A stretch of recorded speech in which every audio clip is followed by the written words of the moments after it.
El 9 de mayo del 2026, Backlash. La lucha había terminado. Io Sky estaba de pie, respirando agitada, mientras Asuka simplemente la miraba. Y entonces pasó algo extraño, algo que en WWE casi nunca ocurre. Asuka rompió el personaje. La mujer que durante años se rió de sus rivales, la mujer invicta, la emperatriz del caos, abrazó a Io Sky, su antigua alumna, y las dos comenzaron a llorar frente a millones de personas. No hubo traición, no hubo ataque sorpresa, no hubo pose heroica, solo silencio. Un silencio incómodo, triste, casi como si todos supieran que estaban viendo el final de algo. Y desde ese momento, Internet explotó. ¿Asuka se retiró? ¿Fue su última lucha? ¿Qué va a pasar con ella? Porque durante más de 20 años, Asuka no fue solamente una luchadora, fue una rebelde, una sobreviviente, una mujer que desafió a toda una industria japonesa que no estaba preparada para ella. Una artista que abandonó el diseño gráfico para entrar a un ring y convertirse en una de las mujeres más dominantes que haya pisado la WWE. La primera ganadora del Royal Rumble femenino. Más de 500 días invicta en NXT. Campeona en Japón. Campeona en WWE. Fundadora de facciones legendarias, mentora de Io Sky y quizá la última gran emperatriz de la lucha libre femenina japonesa. Esta es la historia de Asuka, contada por Mr. Kayfabe.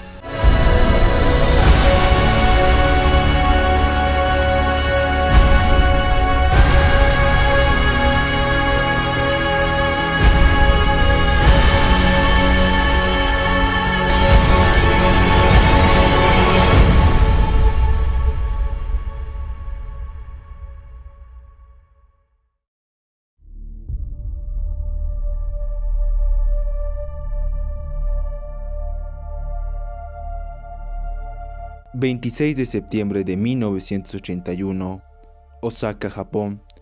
Mucho antes de los maquillajes verdes, la máscara y las entradas teatrales, existía una joven llamada Kanako Urai. Y lo curioso es que la lucha libre no era su sueño principal. Desde su juventud, Kanako estaba enfocada en las artes plásticas y el diseño gráfico. Se graduó de la Universidad de Artes de Osaka, una de las instituciones más prestigiosas de Japón.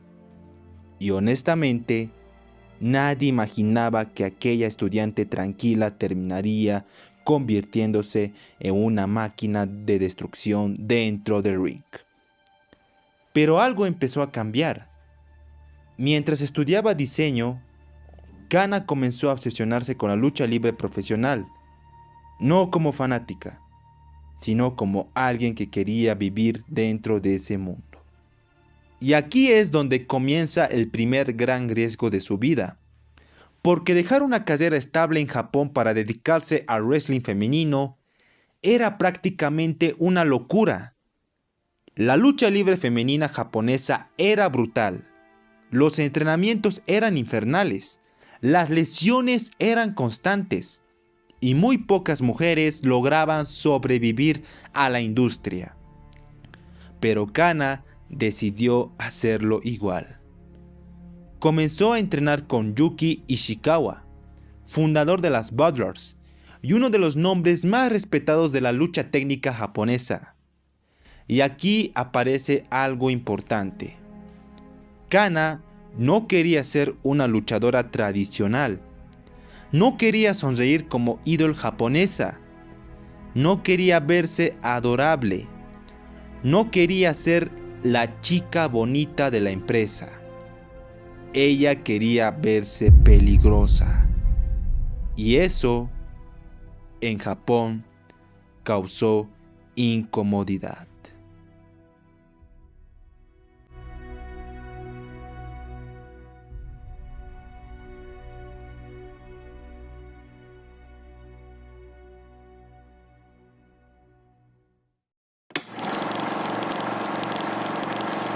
En 2004, finalmente debutó profesionalmente en Atos. El 16 de junio de ese año, tuvo su primera lucha oficial enfrentando a Leona.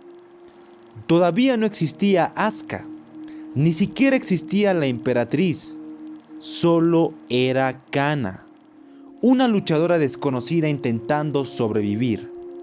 Y sobrevivir fue exactamente lo que hizo. Llegó a luchar hasta 4 veces por semana, solamente para ganar experiencia. Viajaba constantemente, dormía poco, ganaba poco dinero. Pero mientras otras luchadoras intentaban convertirse en estrellas, Kana estaba construyendo algo más importante, un personaje, porque entendió algo antes que muchas personas. La lucha libre no se trata solamente de movimientos, se trata de presencia. Y Kana tenía una presencia extraña. Su maquillaje, sus expresiones, su forma de mirar a la cámara, su sonrisa incómoda. Parecía una villana salida de una película de terror psicológico.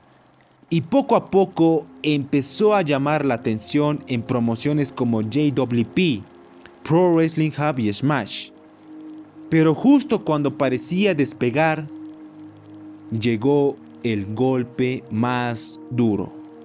En 2006, Kana tuvo que retirarse temporalmente debido a una nefritis crónica, una inflamación grave en los riñones. Y aquí es donde muchas carreras terminan, porque el wrestling japonés no espera a nadie. Si desapareces, alguien más ocupa tu lugar. Durante más de 1 año y medio estuvo alejada del ring. Volvió al diseño gráfico. Trabajó en su propia agencia. Y probablemente cualquiera habría abandonado el sueño. Pero Kana no. Porque para ese punto, la lucha libre ya era parte de ella.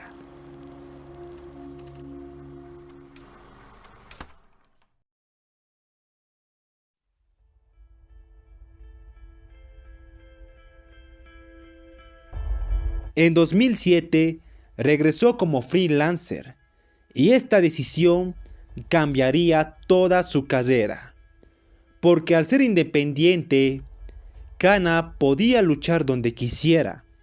No pertenecía a una sola empresa, tenía control creativo, podía construir su personaje sin restricciones.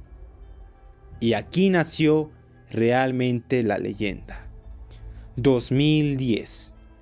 Kana comenzó a trabajar más seguido con las hermanas Shirai, Mio Shirai y una joven llamada Io Shirai. Sí, la futura Io Sky. Las tres tenían química inmediata y juntas crearon una de las facciones más recordadas del Joshi Puroresu, Triple Tails. Triple Tails no parecía un grupo normal de wrestling. Parecían antagonistas de anime. Sus sesiones de fotos eran rarísimas. Sus vestuarios eran extravagantes. Su energía transmitía peligro. Y mientras otras luchadoras seguían el molde tradicional japonesa, Triple Tails parecía romper todas las reglas. Pero lo más importante era la relación entre Kana e Io, porque Kana se convirtió en la senpai de Io. En Japón, esto es enorme. La relación senpai-kohai no es solamente amistad, es una relación de disciplina, respeto y jerarquía. El senpai guía, el kohai aprende. Kana era la veterana, Io era la aprendiz. Y honestamente, nadie imaginaba que años después terminarían abrazándose en WWE frente a millones de personas. Triple Tails empezó a crecer rápidamente. Las promociones japonesas querían contratarlas. Los fans lo adoraban. Pero entonces, todo explotó. Io Shirai dejó la facción para irse a Stardom. Y esto enfureció a Kana. Porque Kana odiaba a Stardom. Años después, declaró públicamente que sentía que la empresa había sido creada para destruirla profesionalmente. Y desde ese momento, Kana se convirtió en una figura incómoda dentro de Japón. Comenzó a criticar públicamente la industria. Criticó el sistema Idol. Criticó las políticas internas. Criticó la manera en que trataban a las luchadoras. Era rebelde. Pero aquí está lo interesante. Mientras muchos la odiaban en Japón, Kana comenzó a pensar globalmente. Aprendió inglés, abrió redes sociales, dio entrevistas internacionales, comenzó a conectar con fanáticos estadounidenses. Y antes de que WWE siquiera la llamara, Kana ya estaba preparándose mentalmente para salir de Japón. En 2011 empezó a luchar más seguido en Estados Unidos y el público americano quedó impresionado porque Kana no luchaba como las demás. Era rápida, violenta, carismática y extraña. Parecía una mezcla entre artista teatral y asesina serial. Y honestamente, eso la hacía imposible de ignorar. Pasaron los años, ganó campeonatos, construyó reputación, mejoró su personaje y finalmente WWE llamó a su puerta.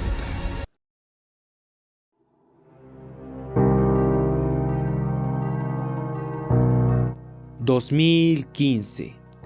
Kana firmó contrato con WWE y aquí ocurrió algo histórico, porque WWE no contrató solamente a una luchadora japonesa, contrató a una estrella completa. Su debut ocurrió el 7 de octubre del 2015 en NXT TakeOver. Apareció con una máscara, con luces extrañas, con una presencia intimidante. Y desde ese momento, Kana dejó de existir. Ahora era Asuka. Y honestamente, NXT nunca volvió a ser igual. Desde su debut comenzó a destruir rivales, como Dana Brooke, Emma y Cameron. No importaba quién fuera, Asuka parecía invencible. Y lo aterrador era que se veía completamente natural. No parecía una luchadora actuando a ser dominante. Parecía una persona convencida de que nadie estaba a su nivel. En NXT TakeOver Dallas, derrotó a Bayley y ganó el campeonato femenino de NXT.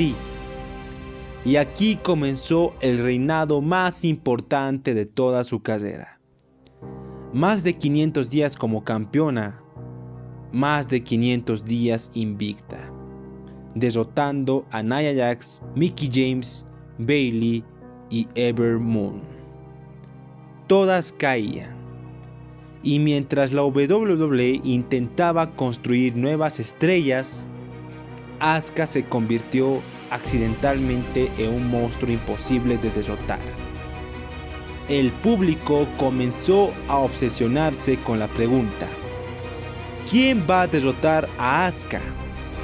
Y nadie podía hacerlo.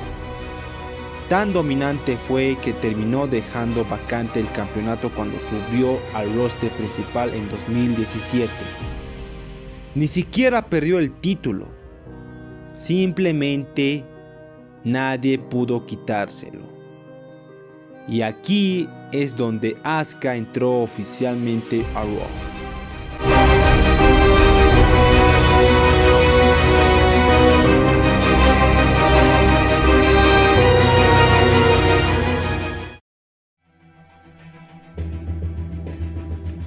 Su racha continuó. Victorias rápidas, reacciones enormes del público, combates explosivos. La WWE finalmente tenía una estrella japonesa completamente consolidada. Y entonces llegó 2018, Royal Rumble femenino, el primero en la historia. Y Asuka ganó. Entró oficialmente en la historia de la WWE, pero también aquí comenzó el inicio del fin de su invicto. WrestleMania 34. Asuka vs Charlotte Flair. La lucha fue increíble.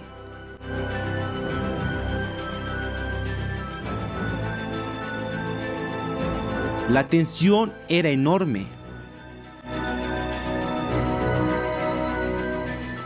Y finalmente, Charlotte hizo rendir a Asuka.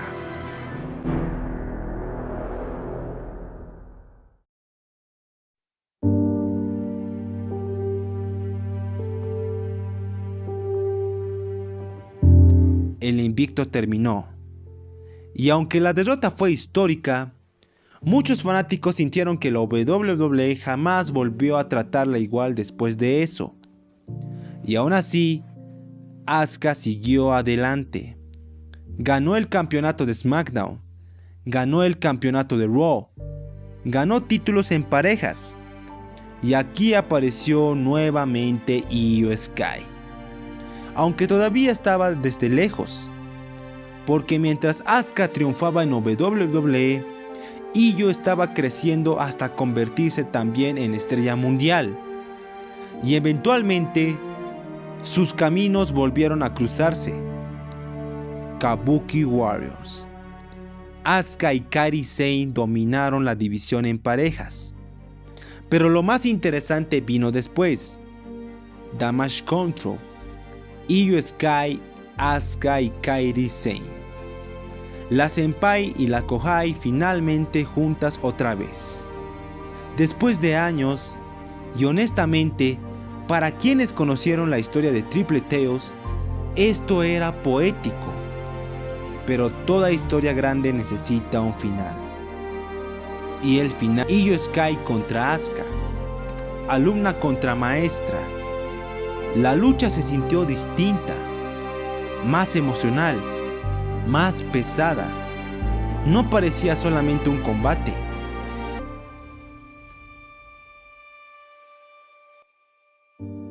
Y después ocurrió el abrazo.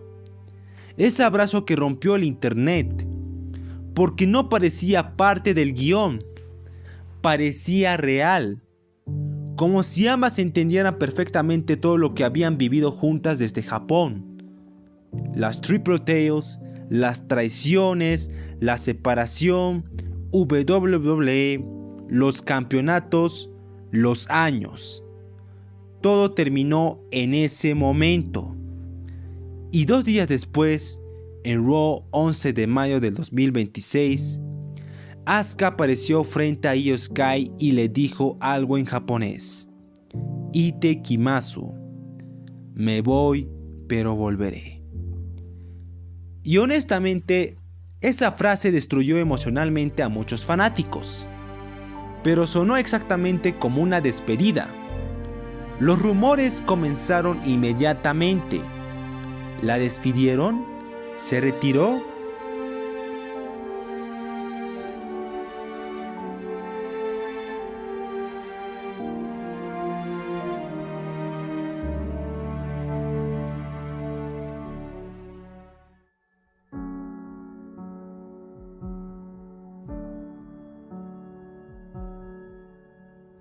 Pero Fightful reportó que Asuka pidió tiempo fuera por asuntos personales en Japón.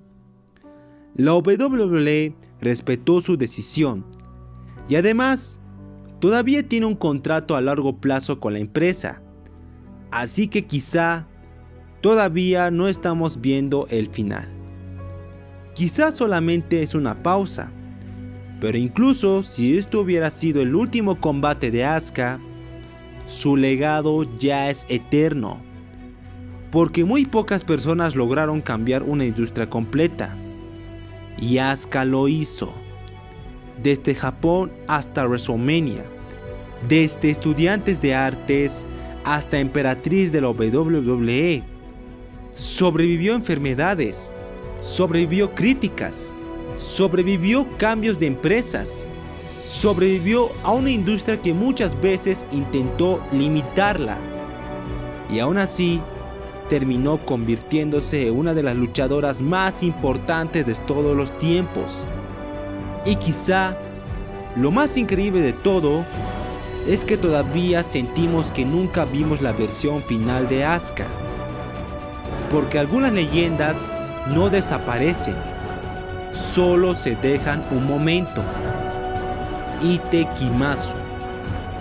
Me voy, pero volveré.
Muchas gracias por ver el video. Si te gustó el video, no olvides dejar tu like para que yo lo vea, suscríbete al canal que es gratis para que te llegue más contenido del wrestling, tampoco no olvides activar la campanita de notificaciones, tampoco no olvides dejar tu opinión en la caja de comentarios. Te ha hablado Mr. Kayfabe, sé feliz, come muy bien, cuídate mucho y nos veremos en el próximo video. Chao, chao.